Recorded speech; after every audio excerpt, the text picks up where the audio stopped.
Welcome to Evangelical-ish, where we discuss the good, the bad, and the ugly of the American evangelical church, deconstruction, faith, and God's love through it all. Remember, if you're listening to this podcast on Apple, Spotify, or any of your favorite podcast platforms, let us invite you to join the live interactive recording most Wednesday nights at 9 p.m. Eastern, 6 p.m. Pacific on the Evangelical-ish YouTube channel. Now to this episode of Evangelical-ish. All right, welcome to Evangelical-ish tonight. I'm like so rocking out to our new intro music that I almost forget to start the show. But it's definitely like jazzy and kind of puts you in this like, whoo. That is my jam. We hope you're not too anxious. We're already seeing comments in the stream here on the live stream of people nervous from Super Tuesday results. We'll be talking about that and a lot more. But right now, we just want to say thank you to everybody who has been a supporter on our website for this past year to help us pay just the basic cost. We're not getting wealthy or trying to get wealthy through Evangelical-ish. But if you can, go to our website at evangelicalish.com and sign up for just $3.99 a month. Is it $4 a month? I can't remember what it is now. I think it's $4.99. $4.99. All right. So I don't know what Podia does. Yeah. Less than a Starbucks coffee, as they might say. You can Dave Ramsey would approve of supporting. Well, no, that he wouldn't actually do it because Dave Ramsey would not approve. That's right. He would call us false prophets, which we could solve all our financial problems if I had a dime for everybody who called me a false prophet and has no idea what Jesus meant by a false prophet in the New Testament. So, but evangelicalish.com. We love you. If you can help, if you can't, just share our stuff on social media and like it and comment and all those things that help boost the algo to help us help the world. Absolutely. I am Paul, by the way. Oh, and I am April. And I just got to give a shout out to KB's who left us an Apple review after I asked for it last week. So happy birthday to me. Yep. Nice, it was on Leap Day too. So it's special. How's the weather in Kentucky today? Rained all day. Actually, it sprinkled a little in the afternoon, but it was in the 60s. So it was like warm rain. Yeah, it's getting warmer. Spring is coming. I'm seeing some blooms, which is nice. And finally back to daylight savings on Sunday. I'm so excited. Yes. You know what? Maybe we should go to our guest because we have a lot to talk about because yesterday was a not so super Tuesday. I don't know how you feel about it. Nikki is out. Wah, wah. Yes. But if most of y'all, if you're in the deconstruction, ex-evangelical or new evangelical space, then you know Tim Whitaker of the New Evangelicals. He is the face of the New Evangelicals, the founder, the authoritarian dictator, who rules the Instagram. Were you hired for your looks? Is totally hired for my as you can tell, I'm very into style. I'm wearing a dirty hoodie that has blood stains from my child like 3 months ago that never washed out. Same glasses for 2 years. Quite a balding spot that's forming right here. So yeah, I'm really into that vibe. That's what everybody's looking for in a social media celebrity. Right I am the white guy that everyone wants to be. And Tim and I, so humble too. Thank you, April. Really reeks of humility. Tim and I actually did a live show in Chattanooga. Yeah. When was that? A year and a half ago? 2 years ago? It was December of 2022. 2020. Did that ever make it to podcast? No, not intentional. I just never posted it. Like I just forgot about it. Sadness. That was fun though. We had a really good time. It was a lot of fun. And we had a really good turnout too. We did. It was we grinded for that turnout, but it was great. So we had a great time. But it's good to be here. Thanks for having me, friends. I think we've chatted before. I feel like, Paul, you and I definitely have chatted before. I don't know when or where, but we definitely talked. We chatted offline. Yeah, offline. Yeah. Okay. then April, you and I talk all the time. So, because you're writing a book, I'm in the middle of writing a book, and we're like, just oh my God, what were we thinking doing this? Yeah, So. we text each other and we're like, I hate my life. We're like, same. Become a content creator, they said. But I feel like I know you though, because I see you on my feed Well, that's great. daily, or I used to see you daily before they started killing every deconstructing account on TikTok, I think. Yeah. Okay. I'm glad it's not just me, because the TikTok algorithms, I mean, my goodness, I'm like, what is going on?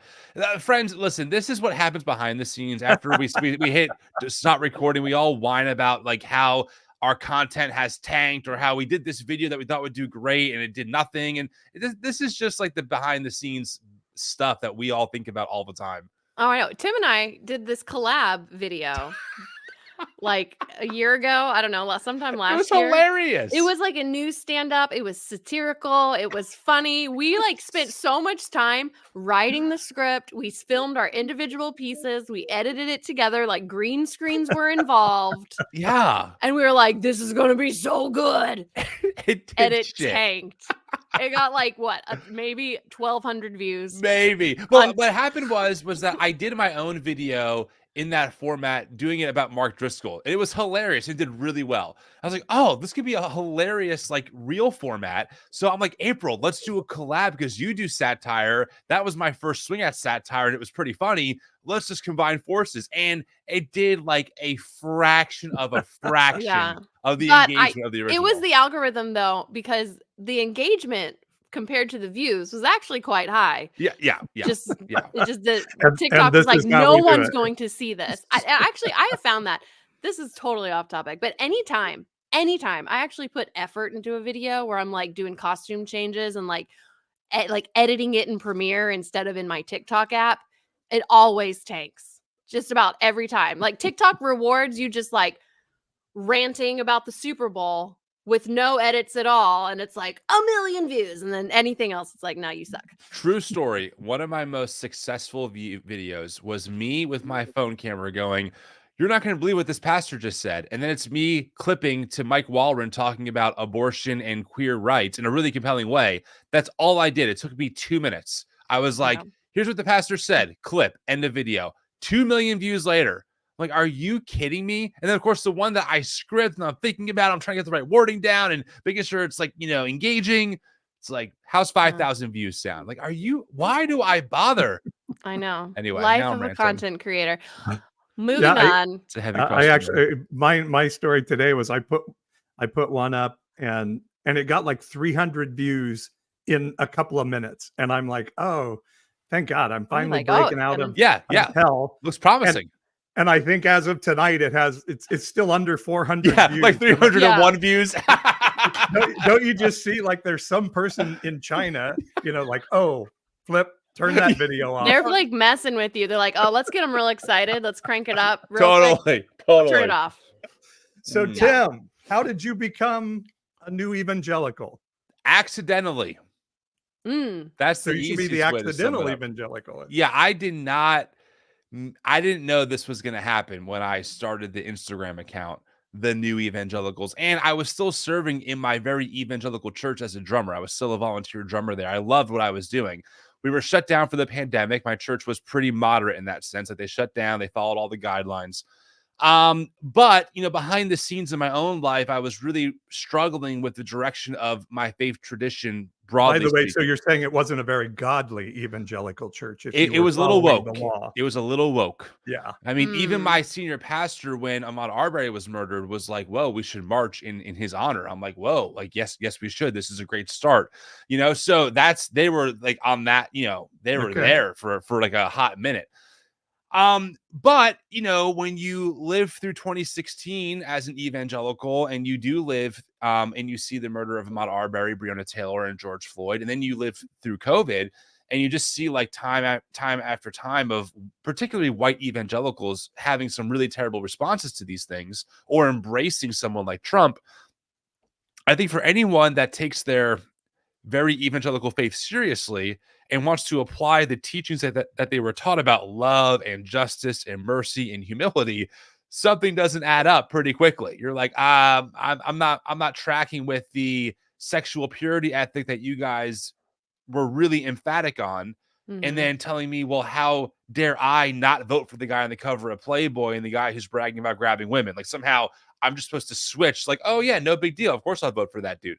So all of those things eventually culminated into me thinking, while I was on my rocking chair during a pandemic and thinking, we need a new evangelical movement. Like I'm just kind of fed up with this current direction.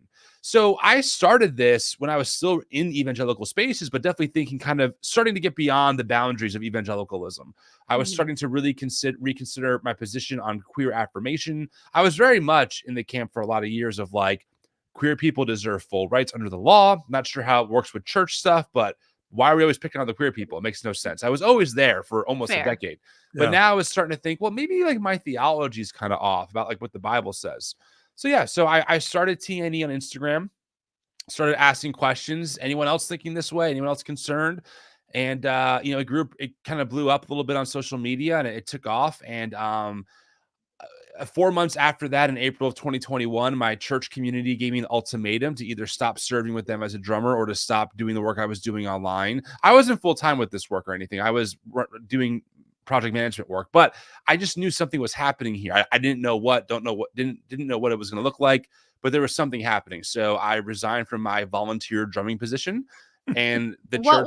What were some of the pushback? Like, what were their main complaints about what you were saying on the New Evangelicals page? Well, I think the two big things that my pastor, Evan, stalks me, by the way. Wherever I do content anywhere, Evan's always there. So hi, Evan. It's great to see you.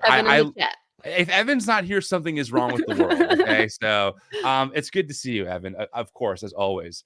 My pastor cited my maybe flirting with queer affirmation and being maybe too kind and too soft on that issue. And also he thought that because I talked about tithing the week that he talked to me and that previous week he talked about tithing, he thought I was like, attacking him, even though I never talked about my church publicly. Like to this day, no one knows what church I went to or what I was doing there fully. So there's a lot of layers to this, but one of the things you should know is that for months, I would meet with my senior pastor just to get coffee and kind of let him know I'm not a threat. Like, hey, I'm not trying to convert your people. I'm not preaching something different. I was always quiet, in the green room during devotions. I wasn't trying to cause a stir, but that wasn't enough. So so they gave me the ultimatum. Then we became a nonprofit in September 2021 or 22, and I've been going ever since. I can't tell you how many people have said, like, you made a video about me. And I'm like, no, I think about you way less than you think I do, apparently. Yes. But somehow they personalize it. We've been taught we're going to be oppressed for so long. They're like, you're oppressing me and writing a video about me personally. And I'm like, hey, if it convicts you, good. But no, I did not make that video about you. Maybe that's the Holy Spirit. Oh my gosh. I wouldn't tell you how many times I do a satire video, specifically like Christian moms. And then I'll get some comment from like a lady named Barbara who's like, I'm not like that. Thank you very much. And I'm like, I don't know who you are, Barbara. Like, okay. A dog hollers. Right. Just give him a thumbs up. Like, cool story. And so what is like the mission of New Evangelicals now that you're in this full time? Marxism everywhere. The mission of the New Evangelicals is that we are a Jesus-centered, inclusive organization or nonprofit that is digital first, that holds space for folks marginalized by the evangelical church, advocates for accountability in evangelical spaces, and helps people explore the Christian tradition beyond the evangelical basement. That's what we do. And we do that, through all of our different channels via, TikTok and podcasts and Instagram and Twitter, etc. One thing that I love about you that, as far as I know, you're the only would you consider yourself an ex-evangelical or a new evangelical? Are you still evangelical? Are you still Christian? Well, I'm definitely still Christian. You have to define what evangelical means. I think in a lot of ways I'm ex-evangelical, meaning I left that current form of evangelical fundamentalism. But in some other ways, I think that the word new evangelical, which means someone who brings good news, is a great word. And I refuse to let fundamentalists own the word. Like, no, you can't have it. And also, historically, there are faithful, very social justice, progressive minded evangelicals that have pushed things forward behind the scenes for decades, for over 100 years. So it's kind of nuanced for me, but essentially, yes, I think that I would identify way more in the evangelical space than the evangelical space as of this moment. I will say, I think the fact that your organization is called the New Evangelicals gets under evangelicals' skin a lot. I think so too. And I kind of like it. Not us. I kind of like it. And I mean that like as politely as I can. Like I'm not trying to be sand in all the places that you don't want sand, but also like it's a reminder that those people don't own these terms. Like, no, you can't have them. They're not you just don't own them. Like and you can't gatekeep it. You can try, you can gatekeep your own institutions, but you can't gatekeep this term. And so I'm going to use it, and we're going to be fully affirming, and we're going to be very progressive especially compared to some of those positions, and cope. It just is what it is. Yeah, I know. I totally get that. I've always felt like evangelize though was like to proselytize. So you say it's just sharing good news, because evangelize means get people saved, and maybe totally. Evangelize and evangelical are two different words. Yes, they are, April. I just know in a wouldn't they be from the same root? I thought proselytizing was part of the definition of what makes somebody an evangelical. I would definitely say a fundamentalist for sure. You know, I do think, and maybe I'm parsing this out to justify why I hold on to the term. So this is a fair pushback. Totally fine. By you know, I think that there's a difference between evangelizing and proselytizing. You know, if the news is that we believe that at the center of the universe and that and all of existence is a divine love that holds us all, that promotes our human flourishing, that is great news. That I want people to know that, hey, this is what we believe. But if you don't believe that, what we're not going to do, right, is be like, well, you're going to hell then. I feel like that's kind of the difference. You know, it's like, I think that there are some beautiful ways to think about God and the divine. I think this is good news for people. But I also recognize that there are other ways of viewing these things, and that theology is more art than science. So we have more to learn from each other than not, I think, in a lot of different ways. I actually write about the definition of what an evangelical is in my book. And it's basically comes down to people who believe that you have to have a born again experience to be Christian. Yeah, that's one of the key things. It's the Bevington quadrilateral.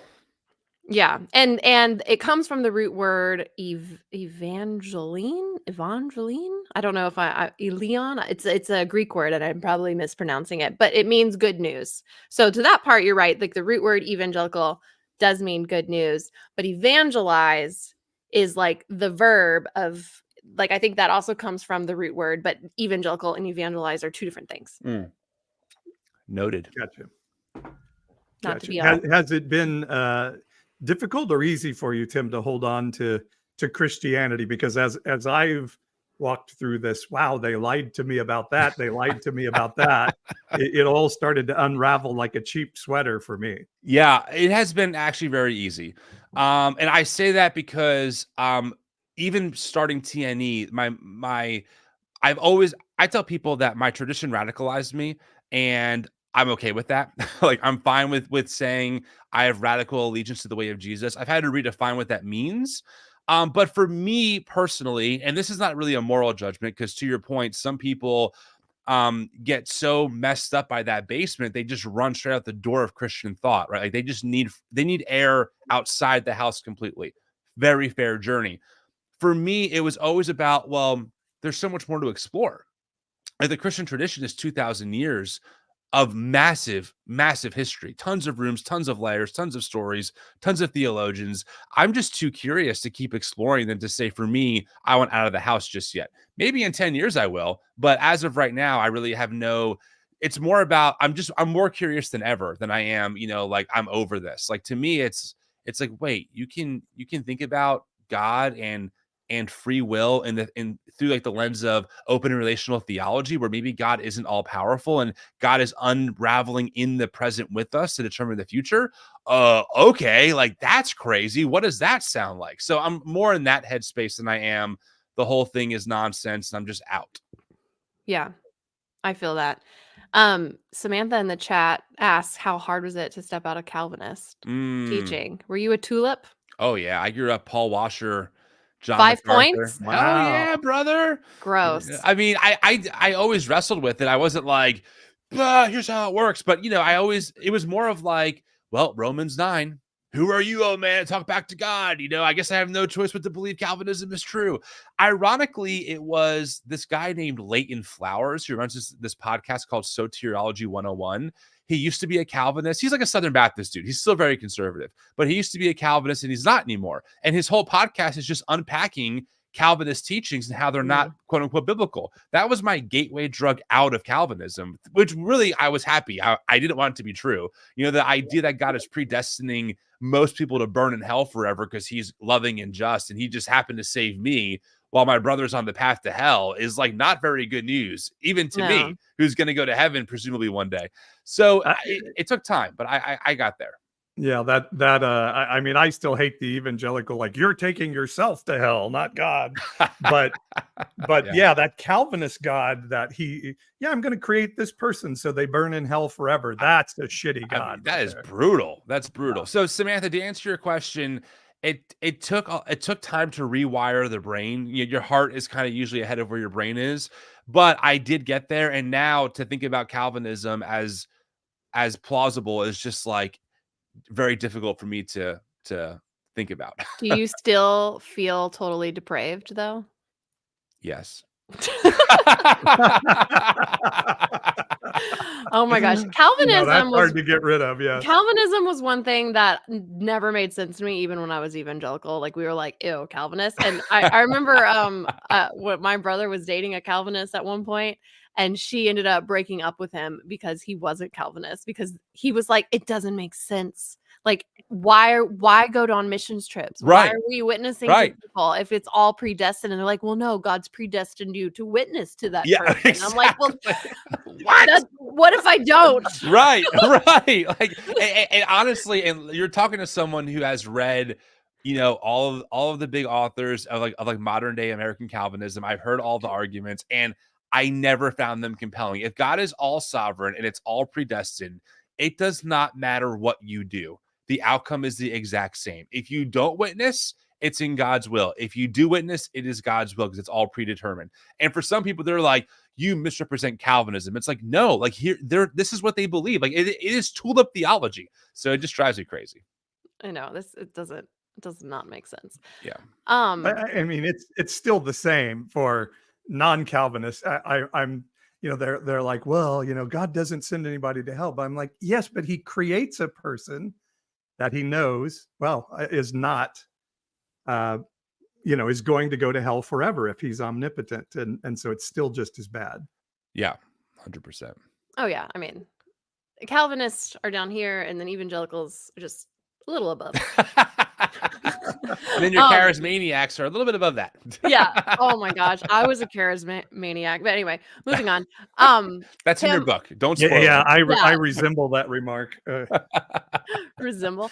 But, no, Tim, you know what's funny? I'm sorry to interrupt, April, but I hang out with a bunch of Mennonite people at a tavern theology group we have each week. But Mennonites now, like, there is the like peace-loving, anti-war, almost Amish side, and now Mennonite brethren they now have a policy that if a church even talks about being affirming, they're out. Like it's not if you become affirming, you're out of Mennonite brethren. If you discuss the possibility of becoming affirmative, you're out. Wow. Yeah. Those Mennonites. That's how crazy this stuff has gotten. Yeah. Tim, what I was going to say, and then I went on a long tangent. We all did, but that's fine. One thing that I appreciate about you that I don't see other people doing that I find fascinating, and I would love for you to give us some of your insight, but you actually go to these right-wing political rallies. Like, was it Turning Point, or what was the... Yes. You've gone twice now? I have. I've gone 3 times. 3 times. And I've seen a lot of times like Allie Beth Stuckey, William Wolf, like all the big Christian nationalist players, whether they admit that they are or not, often like quote tweet you and you make them really mad. And I'm assuming you like run into them. Like, do they recognize you at these conferences? I have met William Wolf in person. I have never met Ali Stuckey in person. I would talk to her anytime. But yes, on Twitter especially, I do drive them a little bit crazy. But it's also because they drive me crazy. So it's a very symbiotic relationship. Some of their tweets, I'm just like, I tell myself every morning, do not respond. They want you to respond. And then 5 minutes later, here I am rage quote tweeting Ali Stuckey for like the craziest thing ever. But yes, I do go to these right-wing MAGA Fest events to check them out, talk to people, listen, and then I usually do recap commentary when I get home. I'll do some kind of like YouTube video or some kind of recap. What is it like going into those events? Like, do they believe what they're saying? Yes. Yeah. Well, America Fest is Turning Point's big. It's the Christian nationalist event of the year. About 14,000 people attend. Turning Point's really well funded. All the who's who of the speakers and people that you would think are there. Your Matt Walsh's are there. Your Michael Knowles, your Tucker Carlson's. They're all there. And so I go. I went for the first time, I guess 2 years ago now, because I wanted to make sure that what I was critiquing, I was being accurate in. You know, one thing I don't like, right, is propaganda or when people exaggerate claims. So I didn't want to say things online that aren't true if they're not true, right? If I think Christian nationalism is this, and I go and they're like, no, look, like we care about the immigrant, we care about queer people, you have it all wrong. I really want to know. Like, I truthfully want to make sure I'm not misrepresenting positions. Unfortunately, it's actually worse when you go, because there are things that are off camera that are not on Twitter, that are not being publicized. There are booths and people there saying things that you're just like, wow, like, okay, we're actually saying these parts out loud. At the same time, you're meeting people in person. So you don't have that internet gap. So what do you do when you see someone that you've critiqued online or vice versa?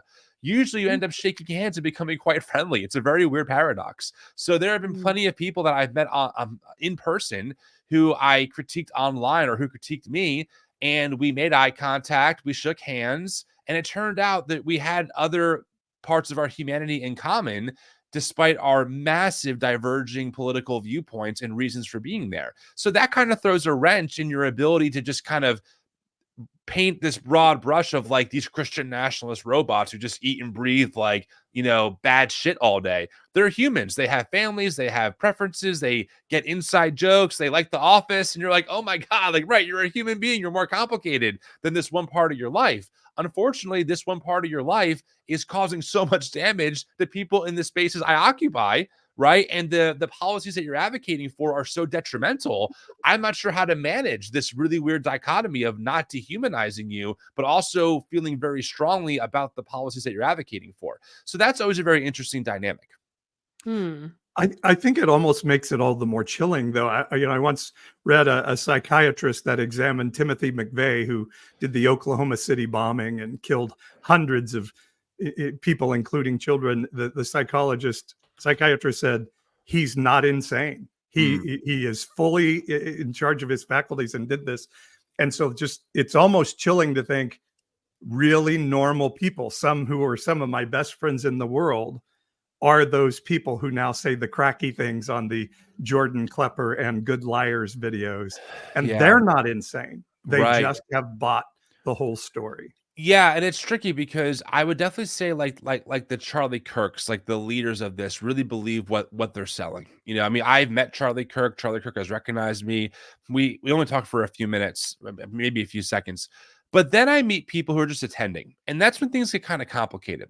Like I sat down with the girl at the bar in my hotel, you know, big believer in getting affordable healthcare done in the country and also wanted affordable healthcare for veterans. I'm like, hey, yeah, totally agree. Like I am totally aligned with you. We should get that done. But also thinks that, you know, Tucker Carlson's a great journalist and that you have to think for yourself. It's like, wait, what? Like, help, right? So, like, you just have these moments with people where, and you know, I mean, April, you know me more than Paul because you and I talk more, but I'm always trying to find the common ground. Like, okay, like, where can we find some kind of agreement? Because think about it, right? I mean, how do you change minds? I wasn't changed by being yelled at, and I don't think going into someone's space where they just want to enjoy being there and yelling at them is going to do any good. So I try to find that common ground of like, how about student loan forgiveness? How about affordable healthcare, affordable housing? And on the economic issues, especially with folks who are just more in the crowd, I can usually find agreement. We agree that wages are down. We agree that we agree that's a problem. We agree that inflation is painful and my grocery bill is high, Okay. So like on that level, we find some agreement of seeing the problems and maybe even some of the solution. Like for example, I was at the Turning Point Pastors Conference. That was something. And I'm sitting with 10 pastors. And I'm like, I really think that student loan forgiveness should be a thing because the loan system is so predatory. All 10 of them were like, yes, I agree. We should have student loan forgiveness. I'm like my mind is blowing, it's just blowing up. But then an hour later, we're sitting in this group where there's a pastor on the stage in front of 1,000 people saying how COVID lockdowns were tyranny and how Joe Biden's America wants to punish Christians for being Christian. And they're all applauding it. I'm like, what? Yeah. I don't understand. So that's the challenge for me is I'm trying to, I see like this both and situation happening and then trying to navigate that and then do content on it that is honest because Turning Point knows I'm going. They know I'm going to the event and they allow me to go knowing full well what I do. And so I want to be honest with them and let them know that. So they allow me to do content. So it's just a really interesting dichotomy to be in there. Yeah, that's the hard part for me too. It's like it's so easy to when you see groups of people who are demonizing you and everybody that you love, like in painting a broad brush, like all Democrats worship Satan, all queer people have demons, and like trying to, eradicate transgenderism, like that one dude said. It's so it's so hard to not you almost don't want to humanize them because you're so angry and you feel like the sense of justice of I need to go at we need to stop you because you're bad. Right. But on the flip side, I know how I was when I was a Christian nationalist. Yeah. And I said a lot of similar things. Like trans wasn't really relevant when I was in the movement, but it was gay marriage. And I said some awful crap about homosexuality and gay marriage and abortion and all of the things, like just as bad as you would hear now. And like, I know in my heart of hearts that I thought I was doing the right thing and that I had good intentions in this weird way of doing like, it's just this weird place to be of like, I know what you're doing is harmful, but there's also a chance that you think you're doing good. Oh yeah. And, and how do you convince someone, like you said, it's with personal impact, but it's so hard because you want to yell it from the rooftops. You're wrong. I used to think like you and it's so wrong. But then knowing like when people did that with me, that didn't work. 100%. And I should also acknowledge that part of why I'm able to do this is because of me being a white cis man. Like that's part of the privilege that I have is that I can go into these spaces. I am what I call bro-evangelical passing. I can speak the language. I'm kind of steeped in it. They accept me on that level. And so I want to use that privilege for good. But yeah, I mean, that is my biggest struggle is that, in our community, we have 7,500 people in our Facebook group. A lot of them are queer and a lot of them were not that way. They were in the closet for a lot of years and evangelicalism really fucked them up. Right. And then Christian nationalism it really triggers, how they feel because of what they're seeing. So I feel an immense obligation to, in one sense, publicly condemn and call out what Charlie Kirk is doing. And we do. I mean, my Twitter is so full of like calling out Charlie.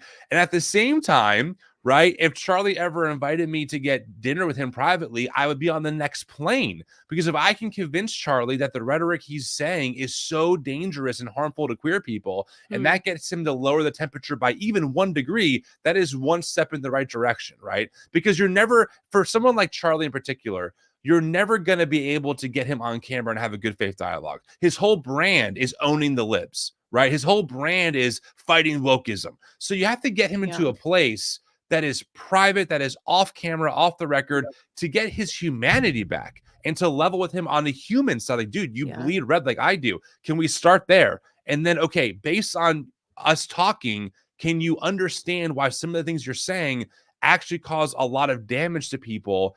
And yet you're also claiming to be a Christian. So help me understand that. That's like the both and approach I'm trying to have, but it's definitely tricky. I also think there are some though, because Beecher actually became pretty close with a pretty well-known, I won't say his name, so I'm trying to get sued. John Cooper from Skillet. Oh, I'll say his name. But no, a pretty well-known, he was like a Fox News commentator. He had a huge conservative radio show with Fox News for a while. And like he actually hired Beecher and I to go shoot interview videos for him at CPAC one year. But when you talk and when you read his articles or you heard him on the radio or on Fox News, like he was so conservative and like very, very right wing. But when you talk to him in person, he was way more nuanced and and almost and like he at the time, like I've seen him like not be a Trump fan and then but like publicly super, super was. And so part of me wonders, especially those that have millions and millions of followers who are making lots of money from this, how much of it is, even if they did recognize the harm, they couldn't stop because that's their livelihood. That's where they're making their money. 100%. No, I totally agree with you. 100%. I mean, we know that from the Dominion case that the Fox News hosts news. I did not believe what they're saying, and which is so fucking harmful. And that, Definitely. I go back and forth on this because I always have a lot of people like, oh, we've got to be kind. And, but I look at it like Jesus was not kind to these people, this politically religious group. He was like, what you're doing is wrong and bad, and you're destroying people, and I'm not okay with it. And so but I get what you guys are saying, and I think if we look at history and MLK and peaceful protests, we love that. I don't think MLK was quite as peaceful protesting as we now kind of historically have rewritten him. Yeah. But at the same time, history tends to say the Black Panthers and Malcolm X and people like that helped MLK because white people were like, oh, I'm terrified of those people. So at least he seems kind of nice and I'll listen to him. So I do think there's a place to say, hey, Christians, you are harming people. Like literally trans people are killing themselves because of you. Next Benedict is getting beaten up in a bathroom and dying because of you. Totally. And your Christian nationalism, and that's got to stop. Mm-hmm. Well, I think we all have called them out too, and I don't even think that's an unkindness. I think that's just speaking truth to power.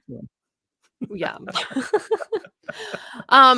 Well, Super Tuesday was yesterday, and this is kind of on topic because we're talking about Christian nationalists. We're talking about their quest to make America a Christian nation again, or apparently it always was, which I believed. Did raise your hand or say aye if you believed that America was a Christian nation? Oh, aye. Of course, aye. sure. Yeah. Thank you, Becca. Then I read a book. Becca. I had a Becca too. So yeah, I listened to Carmen's "We Need God in America." There you go. Oh, okay. I have a story about that. Maybe I'll save that for another time. But I'll just say briefly, his line, if you want to see kids live right, stop handing out condoms and start handing out the word of God in schools. That made it into a 7th grade English paper that I wrote my first year I ever attended public school. And my teacher, which this was small town Texas, so everyone was Christian, had me read it in front of the entire class. So I read that entire thing, including that last line, preaching it like I was going to save souls and all of my students. Oh my goodness. And literally the only thing that the 7th graders remembered was that I said the word condom in my paper. And the worst part is I didn't even know what a condom was. And here I was now being called condom girl. Oh. So that's not great. No, it's not great. Anyway, Super Tuesday just happened, and Trump won it all as we anticipated. But even though I anticipated it, seeing the high level of white evangelical support that went for Trump, which was higher than just regular Republicans that don't identify as evangelical, it's still disheartening to me. I don't know about you all. Like, even though I know, like I expect it, it's still shocking that after all of the crimes, like literally the judge said he had no doubt that Trump raped that woman. And then Now he owes her millions of dollars, like 80 some million, I believe. Not to mention the fraud, not to mention the insurrection, not to mention the fact that now he's flirting with being a dictator. Like he literally said he'd be a dictator for one day. And they're still voting for him. Yeah. I mean, and they had another choice. Oh, well, they really didn't though, right? Like everyone, to them, a woman who, it's. But even before everyone Ron else dropped out, DeSantis in Iowa, the other Christian candidate, right? Yeah. Look, I'm with you, April, in the sense of like it does still, it is mind numbing. But I am not one bit surprised. I'm not surprised at all. All the polling shows what we all already knew. White evangelicals by far absolutely love Trump. Yep. Like they don't love anyone else. They don't want Chris Christie. They don't want anyone who's like a Mitt Romney type from 8 years ago when Mitt Romney actually was the nominee. They don't want that. They don't want even DeSantis. They want Trump. And that's where we are. We can thank white evangelicals for Trump. Not even a question. Mm-hmm. Well, it goes back to this idea of I have people that I deal with online that say Trump did not have classified documents in his bathroom at Mar-a-Lago. And I'm like, Trump has said that he had them. He said out loud that he had them. He was saying he deserves the right to have them. And so there's this echo chamber of right-wing Christianity that they never hear anything differently, and it's preached from the pulpit. And so I for a while it was they held their nose and voted for Trump, but Kristen Dumais of Jesus and John Wayne fame said, no, they didn't. This is who they wanted for president. Yeah. And that has proven to be true. They are not democratic people who believe in liberal ideas of freedom of speech and freedom to choose leaders. They want a guy that will put Christian law into place, and so this is their guy. Well, and they also have he's a shit and terrible to people. That's what they want. They love it. They're also being told, and they believe that Democrats hate Christianity, that Democrats want to outlaw Christianity for some reason. But really, what they mean by that is that Democrats or progressives or leftists want human rights for people that these Christians don't want in their churches. And they don't want to have to be told that they have to have them in their churches. And that's what they mean by that. And that's the annoying thing too that really pisses me off about white evangelicalism and Christian nationalism in general is this air of they're the only Christianity. Everything else is false. And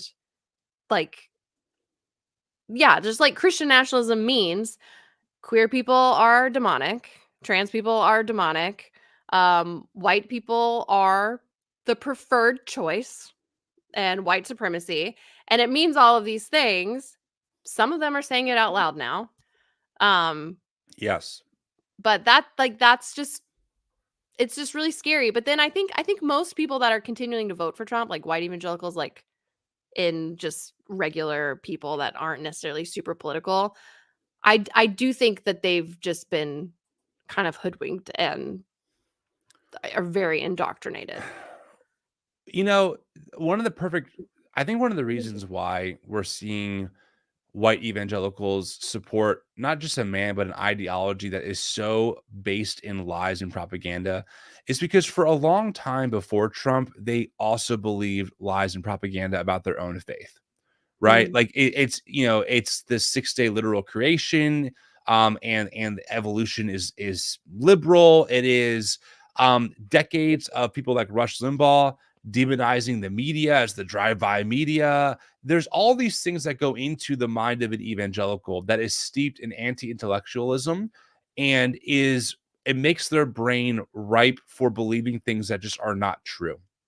And Trump was really good at exploiting that. I mean, in fact, in the exit polls from some of this stuff, I have it pulled up here. What's the one poll that blew my mind? North Carolina, Did Biden win legitimately in 2020? Republican primary voters, 34% said yes.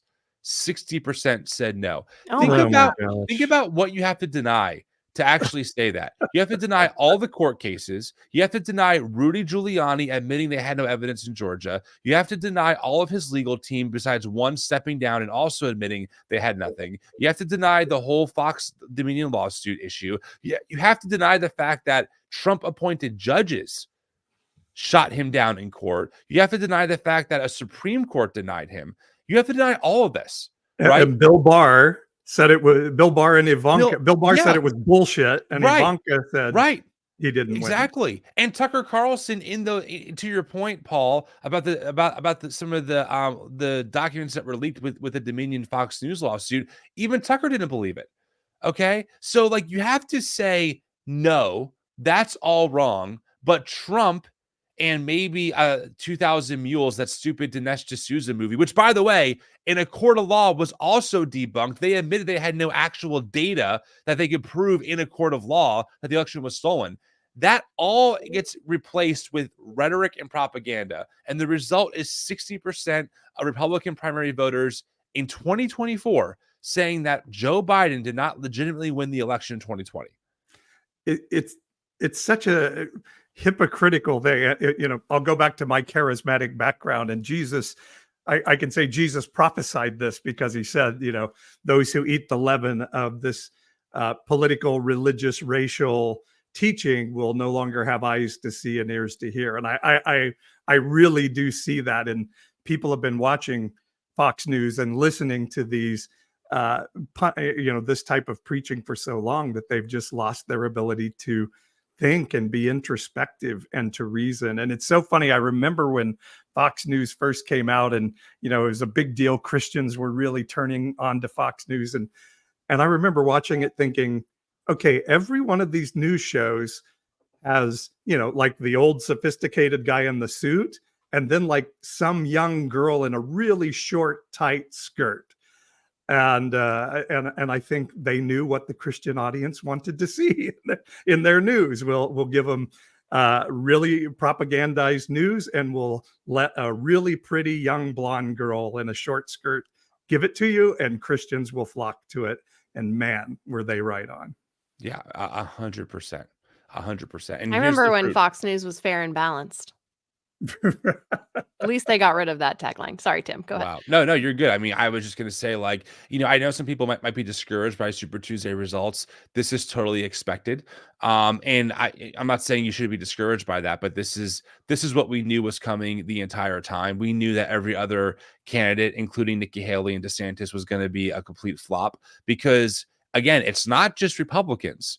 Because in some states, Republicans are close to split on some of these candidates. It's white evangelicals that consistently push it over the edge. In fact, like here's another data point. Virginia exit polls, this is according to Ryan Strook on Twitter or on X.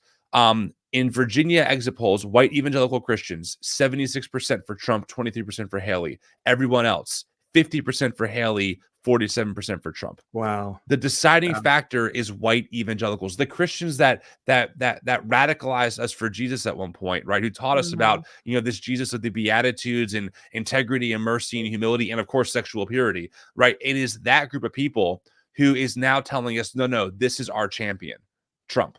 I remember being a kid in the 90s and hearing pastors and men, because I was a pastor's kid. So I heard the behind the scenes talk, and they were talking about Bill Clinton. And I remember them saying that he needed to be impeached because if a man would cheat and lie to his wife, what could he do to the American people? And that was character mattered. Totally. And then it just all flew out the window with Trump. It's just such mad hypocrisy.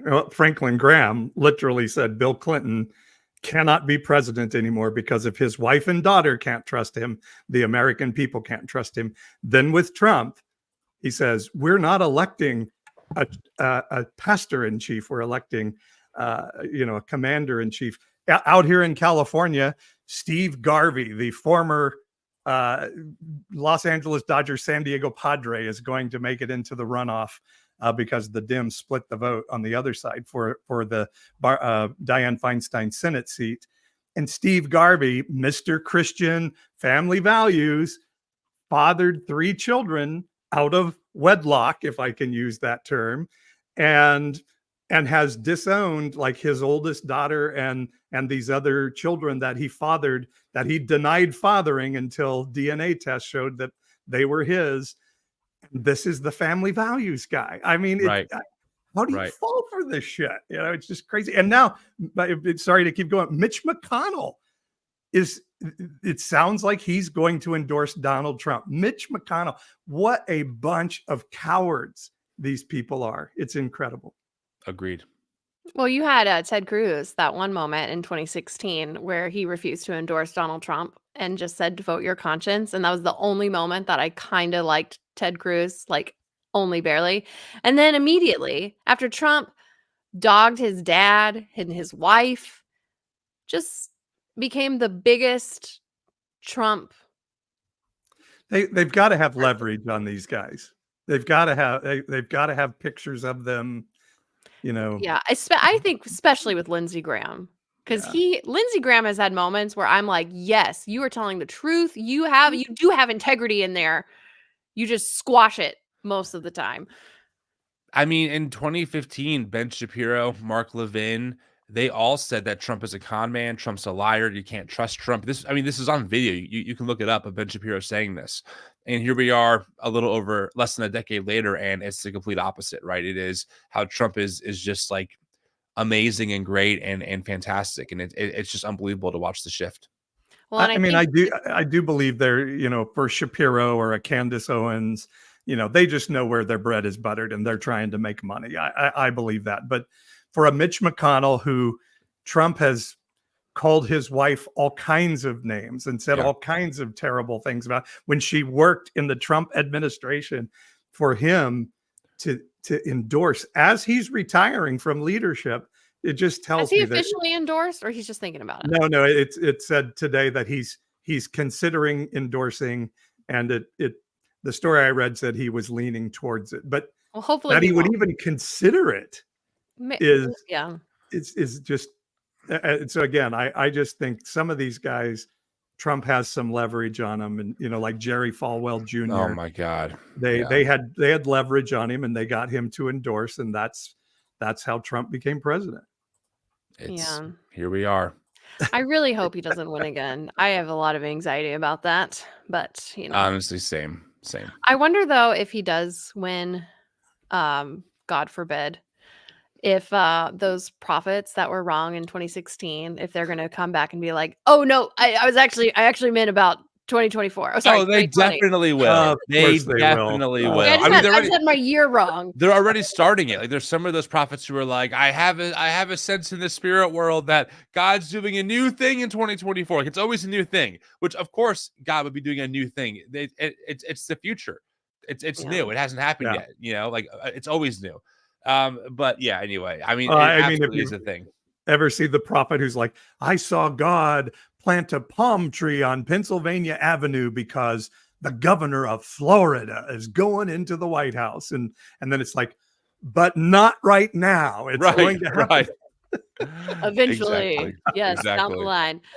Well, do we want to do some evangelical cringe reactions? I do. I love evangelical cringe. We need a little jingle. I need to make one. I just you can sing it for us. I like it. Evangelical cringe. I'll just record that. Perfect. Paul, which one do we want to do? You want to do yours, or do you want to do? Well, mine really does go along with the topic. If you do yours then, because mine. Well, I'm gonna do a palate cleanser with a couple that have nothing to do with politics. Because okay, all right, I'll start with mine then. Evangelical cringe is where we show cringy evangelical videos and blind react to them. So, and who are we about to watch? This is John Hagee, certainly a favorite of many of us. And triggering for me because he looks exactly like my late father. But other than that, let's hear from Pastor John. What would happen if America obeyed all of the 10 Commandments? There wouldn't be a critical race theory being taught. There would be no transgender sex being taught. There would not be condoms in the restrooms. Wow. There wouldn't be crime in the street, for you shall not steal. There shall not be murder, you shall not commit murder. There would be no abortions, because I assure you, in God's opinion, abortion is murder. The Ten Commandments were stripped from the walls of Congress and schools and universities. It's time for 65 million Christians in America to stand up and fight back and be counted. Vote the Bible. Vote the Bible. Vote the Bible. Vote the Bible. Vote the Bible. Bring righteousness back to America. Let freedom ring. Can I get a witness? It's a political It's rally. time or for a church 65 million people to take our Bible-based convictions and drive this godless socialist administration out of office. Do it now. Righteousness exalts a nation, but sin is a reproach to any people. Give the Lord praise in this house. Wow. Okay. I'm surprised you didn't mention a blood moon. It's always funny how these people say biblical and never talk about the year of Jubilee or James 5 that says, woe to you rich rulers who oppress your workers with unfair wages. You're fattening yourself up for as like a calf for the day of slaughter on the day of judgment. Like that's not what they're concerned about. It's the trans people. It's like really, that literally affects them 0%. like if you're, I mean, listen, if you're gonna fundamentalist, at least fundamentalist correctly. Like at least be Right. literal and read the parts about, welcoming the immigrant and the foreigner and all the talking about stop oppressing your poor and provide for your widows. And, greed is terrible. And the chances of you entering through to the kingdom as a rich man are less likely than a camel going through the eye of a needle. I talk about those parts literally. Right. But no. Also, if we were actually a country following the 10 Commandments, there is 0% chance that Trump would be elected. I'm sorry, you shall not covet your neighbor's wife. You shall not commit hell. adultery. Yeah. You shall not steal. Yeah, right. And if we put the 10 Commandments into school, there would be no murder. Right. There would be no stealing. Yeah. You got to These be are the same people though that won't have gun control. It's Miss me with that. And our pro death penalty, thou shalt not kill. Yeah. It's Well, not the no, people you they don't want. understand. The death penalty happened before the 10 Commandments, so it's still part of God's law. Yeah. The same part where all the polygamy happens, but you ignore that part because that is prescriptive. I'm sorry, descriptive, not prescriptive. So if you just had the right hermeneutic, April, you would understand God's objective truth of the Bible, but you don't, so you're a heretic. Oh my gosh, I know. And you mentioned the blood moon, April. This guy for 50 years now has been saying any day now, interpreting Revelation, any day Jesus is coming to rapture us out of here for 50 fucking years now. He's not to bring up another rapture prediction, but there's a lot of chatter in the rapture groups about April 8th, because that's when the solar eclipse is happening. Damn. And they believe because of everything that's going on in Israel and Palestine and Ukraine and Russia that somehow a solar eclipse is related, and Jesus is going to come back. If there is a Jesus that's coming back for a rapture, I think he would say, I'm definitely not coming on April 8th because I don't want you assholes to be right. Am I the only person who recently watched Avatar, The Last Airbender, and now thinks blood moon and thinks like something to do with like the end of season 1? Am I the only person who thinks are you talking about Avatar the cartoon or the new one? Well, of course, the cartoon is legend, but the new one, riffs off of the cartoon. Right. So I haven't seen the new one yet. Well, yeah, it follows season 1, so there is a blood moon part. That's not a spoiler alert. So now when I hear blood moon, I just think of like Aang and the blood moon, like the water benders losing their water bending power, and it's just like, John, is that what you're talking about? The blood moons. As a child, I knew so much about the blood moons are gonna come, and then Jesus is gonna return from the clouds. Well, John thinks Harry Potter is going to put the devil into you and into your house. So I'm sure he's not watching Avatar. On a psychological level, I always wonder how does the human brain work to create a reality where you believe that's objective truth? Right? Oh, I And know. not You only know that that, you but know. but you're able to convince, in John's case, millions of people that this is an objective truth that you should donate and give money to, right? Because he's obviously well off, like they donate and everything. And it's just very interesting because it's like clearly, at least to me, my brain sees that and goes, that's crazy. But their brains go, that's true.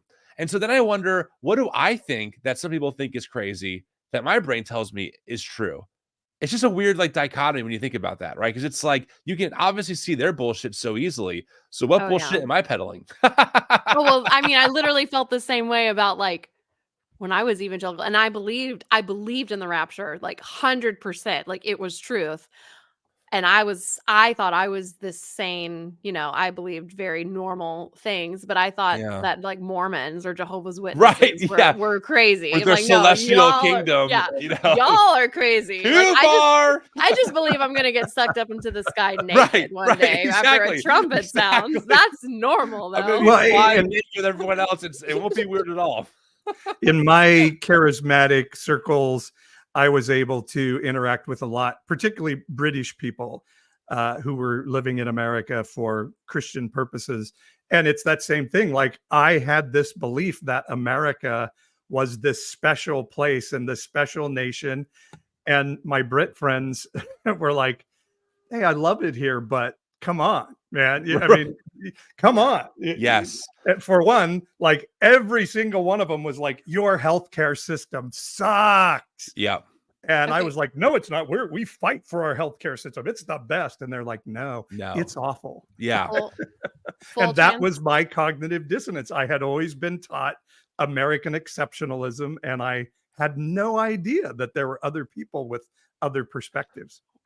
I think another one for me is the whole like prophecy and I mean Christianity is pretty witchy, right? So Like there's some witchy. pretty witchy beliefs. So the same people who were like, don't pull tarot cards were the same folks who were like, if you want God to speak to you, just randomly open your Bible and put your finger on a passage and God will speak to you. I'm like, that's not too far off from pulling random cards and seeing how the spirit talks to you. I'm just saying, like, it's not, it's just as weird, but because it's the Bible and because it's a Christian telling you it's normal. Yeah. So that's another one for me that was always like, wait a second. And healing crystals are demonic and witchcraft, but essential oils can heal cancer. Yes, yes, that's right. Okay, this is on Karma's topic. bad, but tithing will make you wealthy. Right, So. exactly. Do y'all ever have this moment? And I'm just gonna be honest. When anytime there is stuff going on in the Middle East, there is like a twinge that I feel because I've been so ingrained about the rapture that I'm like, oh shoot, if I still believed that, this does line up. But if I still believed it, Trump is clearly the Antichrist, right? He's deceiving the elect. Just saying. So this is actually interesting because in my faith tradition, growing up Reformed, the rapture was not a big deal to me. It was not emphasized in my church. So I've had some rapture anxiety, but it's not nearly as deep seated as yours is. So I have never thought about that. I've never thought about that. Like I see the Middle East and I'm like, no rapture anxiety at all, even because it just wasn't that deeply embedded in my head as a child. But it's good to know that for you it's so deeply embedded. You're still working through it. It was just like crazy. literally, like the Left Behind series had the leader of the UN in the books, a I fictional remember leader. that. Yes. Was the Antichrist. Right. And, they were like, one of the biggest signs of the Antichrist reign is world peace. So I remember like kind of being against peace talks. Oh, we weren't kind of against them. We were completely against like them. the mind crazy that does to you. Like you have to be against peace while worshiping the Prince of Peace. Or think about like globalism. Why don't we want to work together with other countries again? Like what is the problem with like being interconnected and like trading with each other and trying to make the world a better place? Like what is the fear of that? It's because crazy. that would lead to the one world religion that will bring in the new world order that will usher in the Antichrist. Antichrist. That's right. But even Michael Flynn said he wanted a one world religion and that he wanted Christianity to be the one world religion. But that's okay because it's Christianity. But That's like biggest plot twist though, like, okay, I'm just gonna say, I do not believe this is true. I do not believe in the rapture, whatever. But if it were, just saying, guys, if it was. Saying, the biggest plot twist ever would be like the one world religion was freaking evangelical Christianity, and Trump is the Antichrist, and all of y'all. If that was the case, I would then believe in a literal hell. I know. We found it, everyone. White evangelicalism is one world religion, and Trump is in power. Welcome to literal hell, eternal conscious torment. Yeah. We found it. Oh my gosh! And Trump literally does check all the boxes of the Antichrist. I've seen someone. They will wear the mark on their forehead, MAGA hats. Oh my god! Yep. Just saying. I mean, why are evangelicals allowed to read into everything, but we can't read into their shit? Like, they literally built a golden statue of Trump, and we're like, no, guys, he's not an idol in our life. I promise. Speaking like, it's definitely not cultish. It's not cultish at all. I'm like, wait, how come you guys will post videos of women talking about like the Monster energy drink and how it's like satanic? I'm sure you've all seen that viral drink or viral video. That's like totally accepted in evangelicalism, but a gold statue of Trump is like, no, you're reading into things, guys. It is not that serious. It's not idolatrous. Definitely not analogous to the golden calf in Exodus. That's crazy. Can you imagine if the opposite had happened and Democrats rolled out a golden statue of Joe Biden? Okay, Obama? I swear to God, because I grew up on talk radio, Rush Limbaugh, there was some kids in elementary school that had some song about Barack Obama. And it was like this thing. And Rush Limbaugh picked it up and would play it as proof that people are like indoctrinating children into cult-like behavior because they sang this song about Obama. So yeah, they definitely were doing that shit when Obama was in office. Like, they were definitely believing that this is some kind of cult. Of course, the word woke wasn't in vogue, so it was liberal Marxist socialism, whatever. So yes, they have already done that. With things that are so innocent. A kid's song talking about President Obama, and that became like their rallying cry for save the children. By the way, if you want to know why Christians believe all this shit, John Hagee, an evangelical pastor with 10,000 people on a Sunday morning and a huge media network, is saying vote against Joe Biden, which is absolutely against the law. But nobody will ever go after a church for that. They are telling people from the pulpit this stuff. And, that's right. And so it's not politics anymore. It's theology for these people. And they're doing it all tax-free. And for the record, John Hagee is one of the biggest proponents of Christian Zionism in America. If you want to know where like the Israel is God's chosen country, if America stops supporting Israel, we're going to be screwed. You can thank John Hagee for that whole mentality. He's one of the biggest drivers behind it. Yeah, I remember hearing him talk about it growing up. Okay, I'm going to give y'all two options before we leave. We have to do a palate cleanser.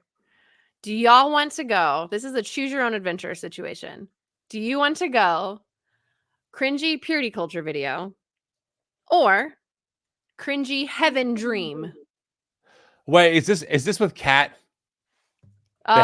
Is the heaven dream Kat Vaughn or something? Yeah, whatever her name is. No, it's not. Because she has the heaven dreams. She does have some heaven dreams. This is a different lady, actually, named we gotta go heaven dream. Purity culture is too classic. We always do that. But heaven it's dream, really good. Okay, I'm gonna save I will let our guests decide. Yes. The purity culture one will come back next week. So come back. It's worth it. All right. But let's bring out, this is Donna Rigney on the show Elijah List. Oh boy. Oh, my favorite. Doing that, consecrating the house back to Jesus immediately. And he said, come on, open your spiritual eyes. I'm going to show you something. And instantly I was in the spirit and I was in heaven. And animals stopped gathering around us. So the Father, I'm sitting between the Father and Jesus. And a giraffe comes over and he licks my face. I love it. A big gorilla, the gorilla that I saw before, who was pushing the swing one day when I was in heaven with the Father and Jesus. And I'm thinking, boy, boy, this swing is really going good. Some angel must be pushing it. And I turn around and look, and it's a gorilla. That's funny. I love it. These are God's pets. So, and then a big elephant, which I've ridden on before in the spirit, and then little kittens and dogs and whatnot. So Jesus and I climbed on the back of this giraffe. No. Oh, wow. You both climbed on. Very cool. Yeah. So Jesus is behind me and I'm in front. And then the giraffe starts walking and brings us over to this hillside. And there was a whole bunch of animals and it went down into a valley. There was so many animals. I was like, oh my goodness. It was thousands and thousands and thousands. And Jesus said to me, you know, my kingdom is enormous. You think the earth is big. It's a shadow of what my kingdom in heaven is like. Because I was shocked there were so many animals. I was like, oh my goodness. Like every animal that ever lived. I think even Steve Schultz thinks this is bullshit. I mean, I feel like that's Steve's face for everything. Like that other cat lady. Agree to weird stuff all the time. That cat lady can be like, I was upside down swinging while eating an apple, and Jesus was whispering sweet nothings in my ear, and Elijah's like, wow, heaven sounds really amazing. I mean, that's just like his look for everything. I don't have any words for that. How is that a palate cleanser? That's terrible. That was terrible. I mean, I just thought it was weird that. Notice how there weren't people in heaven, but there were animals. And I would like to pick a bone with all the people that told me my dog wouldn't make it to heaven because dogs don't have souls. Well, my issue is how come in heaven, which presumably has billions of people in it, how does she find Jesus so quickly?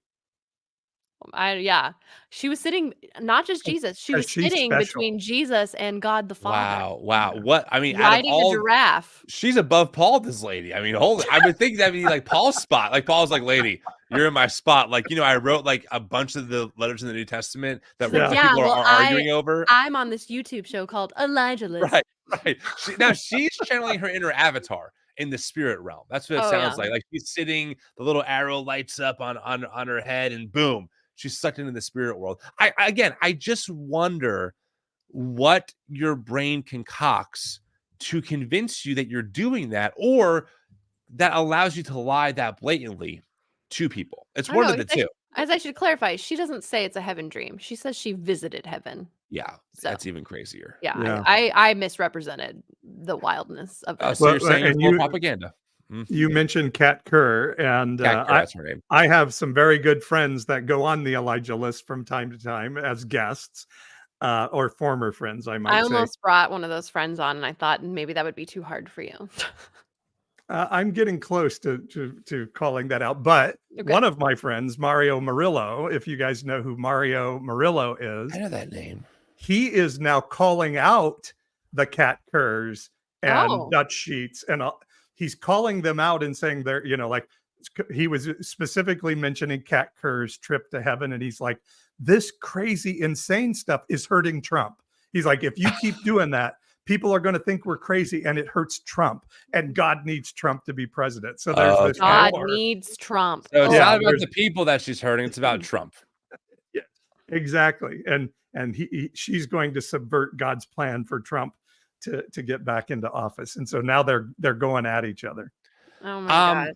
Am I allowed to break breaking news on your show? Yeah, do it. Please. Fresh from Julie Roy's. It looks like Misty Edwards was having an affair with someone for a long time behind the scenes. You know, she's out of IHOP, and she's like one of the worship legends. Two well-known Christian worship leaders, Kevin Prosh and Misty Edwards, privately confessed to a years-long affair that started before Prosh and his second wife divorced, sources told the Roy's report. So the IHOP saga continues to unravel because Misty was also someone who said that she believes Mike Bickle and does not stand with the survivors. Of course she does. So that is some tea. That is some tea. Yep. You heard it. Why did they confess though? Oh, I can tell you why. According to one sources, Edwards also confessed another secret involving a man she wouldn't name. The source said that Prosh had a recording of Edwards confessing this secret and naming the man, which Prosh was using to blackmail Edwards. The source said he reported Edwards' confession of her affair with Prosh and the other's secret to IHOP leaders, but leaders there did little to hold Edwards accountable or investigate the other's secret, and instead retaliated against the sources. Oh my gosh, Samantha in the I text, like, hopping around. I hopping around. Yeah, that's one way to put it. Yep. Oh Yep. man. You know, that's a shocker, but it's not. I mean, these things, like, I look at Mike Johnson, the Speaker of the House, and I'm just like, okay, how long till we see his affair that he's having with a male prostitute somewhere? Yeah, it's not even shocking Wait, anymore. Mike Johnson, Speaker of the House? Yeah, Speaker of the House. Oh. It's Wait. weird. I actually get squeaky clean vibes from him. I get No. like Mike super, Johnson? no, I He's get like creepy. super nerd. He's from No, him. that That's guy like- is like NAR adjacent. He's just bad news. That No, dude he's compared terrible. himself to Moses. Yeah, no, Sorry, not to shut you down, April, but I he's not squeaky personally clean. think he is creepy as all hell, and there's some nasty stuff in There's that closet. definitely some weird stuff going on, but I don't know that he seems like one of those ones that, I don't know, maybe I'm wrong. But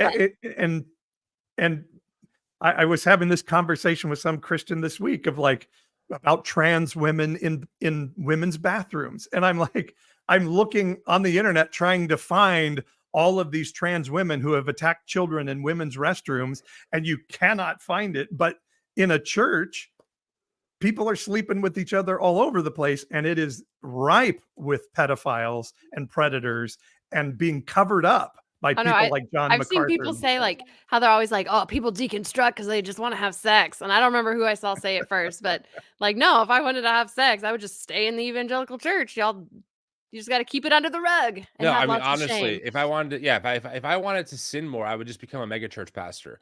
I would use all of my amazing style and charisma and just become a mega church pastor and sleep around, because that's how you do that shit. Ask Mike Bickle. Yeah. Ask Mike Bickle. All right.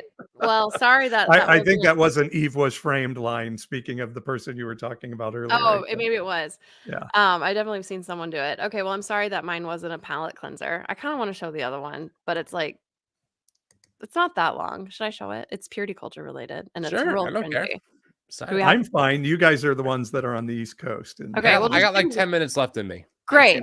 Hold on. So let me, for context, if anyone watches The Bachelor, this is Maddie from The Bachelor of Pilot Pete's season. Maybe, okay, I'm with two dudes. Do y'all watch The Bachelor? No. Okay. Well, if anyone out there is Bachelor Nation, this is Maddie. And she was big Christian, so she's got married. She's talked openly about staying a virgin. And this is her and her new husband. I think they've been married a year or so. Talking about sexual intimacy and makeup sex after a fight. That before we were married, Satan goes, how can I tempt you to be all over each other? Mm-hmm. And now that we're married, I think we see, especially in intimacy in the marriage bed, he goes, how do I keep you away from each other? Yeah. Right, one thing you walk into marriage going, we're going to want to have sex 5 times a day, every single day, every single moment.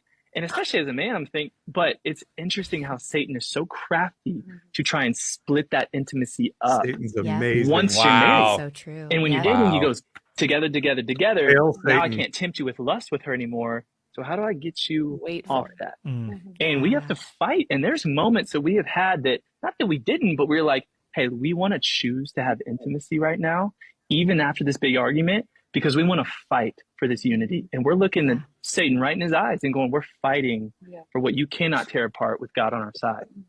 Ooh, so makeup sex. Good. Makeup sex. Yeah. In other words, as people said, amen. Amen. That before I just like the idea of them staring Satan in the eye while they're doing it. Yeah, right. He's looking at Satan while just going to town. Like, you like that, Satan? Is that what you like? You like it? Huh? Like, I just like, let's show Satan. Yeah, you show Satan so bad. You're getting Satan real good right now, hon. Satan hates it. Do it again. Not today. Well, Satan. Isn't it? Here's what they're describing. What they're actually describing is, hey, purity culture set us up for unrealistic expectations in our relationship, and now that we're actually leveling out to be, I don't know, normal humans with like our sex drive, we don't know how to handle that. So instead, we're going to blame Satan for the before and after, right? All this pent up energy. And then now that it's available to us and like, we're just finding a different kind of rhythm. That's not right. So it must be Satan's fault. Also, I love how. Go ahead, April. I was going to say, I was always taught that while God was omnipresent, Satan was not. Yeah, Satan totally. could be one place at one time. So I just love that out of all the things Satan could be doing in the world, he's like, I want this random couple to not have sex. Right. He wants to, exactly. It's like I said, when I was growing up, I used to think, wow, Satan has rock music. He has sex. He has movies. He has dancing. Gosh, I wish God could do some of these cool things, but apparently he's just not as good as Satan. Well, God gave you Carmen. There you go. Case in point. You got Striper, bro. That's right. That's right. It is unbelievable. It is, again, like I've been there. Okay. I understand what this couple's saying. I totally get the mentality. But once you interrogate it, it doesn't add up. Because to your point, April, I was also taught that Satan's not omnipresent. So what Satan, I was just roaming around the world one day. Out of the billions of people, I saw this couple that just got married and thought, why don't I stop them from having sex? Because I feel like it. So I sprinkled some magic Satan dust over the relationship in the supernatural. But they were too quick on the draw. They knew I was coming for them. And now they just stare me in the eyes while they have sex to rub it in my face. It's like, do you think about what you're actually saying? Does that add up at all? Does that make sense at all? No, it doesn't. Wouldn't Satan enjoy watching them have sex? Well, if he was Jerry Falwell, he would. Junior. Sorry, Junior. Yeah, I don't want. Yeah, wrong dad. But yeah, I mean, if he was Jerry Falwell Jr., he would absolutely love it. Apparently, he'd be in the corner. He'd be in on the corner FaceTime, doing his thing. TMI, I guess. I don't know, but that's from the maybe that was Satan's fault. Maybe Satan was like sprinkling some magic voyeurism over Jerry Falwell Jr. and was like, "You want this to happen." That's Satan. He's crafty. He's so crafty. Yeah, it's not that we're just become married and having normal newlywed issues. Right. No, it's Satan. Definitely Satan. Definitely Satan. All right. Well, Tim, tell everybody where they can find you. This was fun. Yes. You can find us on Instagram, the New Evangelicals, TikTok, podcast, YouTube, Facebook, website, ... Lovely. And I will put your information in the show notes, and I'm sure you'll be around. I'm sure we'll have you on again at some point because we work in the same spaces. That would be lovely. Lovely. It was great. Thanks. Paul, it was great hanging with you in public. Yeah. Let's do it again. Let's do it again. Thanks, friends. All right, everyone. We'll be back next week, same time, and we'll see you then. Have a great week. Oh, birthday balloons. Oh.